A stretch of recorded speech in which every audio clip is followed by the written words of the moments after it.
माणसं फिरतेत त्यांच्या पाहुण्यांना बोलवायचं, मोठ्या भावाला बोलवायचं आणि त्याला दम द्यायचं की तुझ्या भावाला सांग, तुझ्या ह्याला सांग. अशा पद्धतीचं जे जे करता येत आहे त्या सगळ्या गोष्टींनी आम्हाला त्रास देण्याचा प्रयत्न आहे. पण मला विश्वास आहे ही सगळं क्षेत्र आहे, हा इथं असलेला तालमीचा परिसर आहे. अशा धमक्यांना आमची माणसं कधीही भीक घालणार नाहीत, कारण या सगळ्यांची ताकद असते.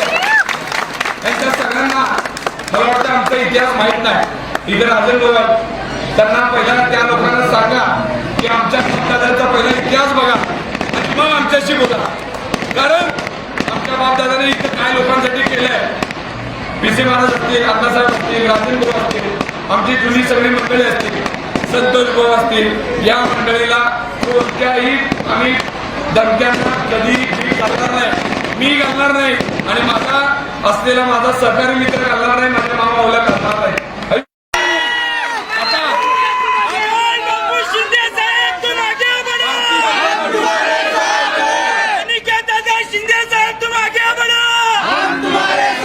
भारतीय जनता पार्टीच्या उमेदवारावर राहिलीच नाही.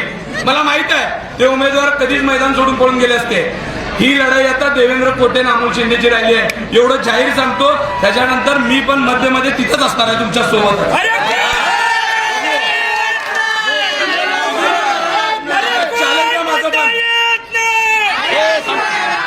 राजकारणात माझं पण तुम्हाला ओपन चॅलेंज आहे. ह्याच्या पुढच्या काळात तुमची आणि माझी खात आहे. तुम्ही बघाल ज्या पद्धतीने तुम्ही माझ्या लोकांना मला ज्या पद्धतीने त्रास देण्याचा प्रयत्न करत आहे ना, ही सगळी फेड सोलापूर शहरातली सगळी जनता माझ्या पाठीमागे उभारून दाखवेन. हिंदू असेल, मुस्लिम असेल, आम्ही अतिशय जीवाभावाने एकत्रित राहणारी माणसं आहे. या इथला दलित समाज असेल, इथला सगळ्या 18 पगड जातीची माणसं इथं तुम्हाला बघायला मिळतील. या सगळ्यांच्या जीवावरती तुम्हाला एकच सांगतो, आता सावध व्हा. हे सगळ्यांना थांबवला विषय तर ह्याच्या पुढे माझी तुमचीच नाही.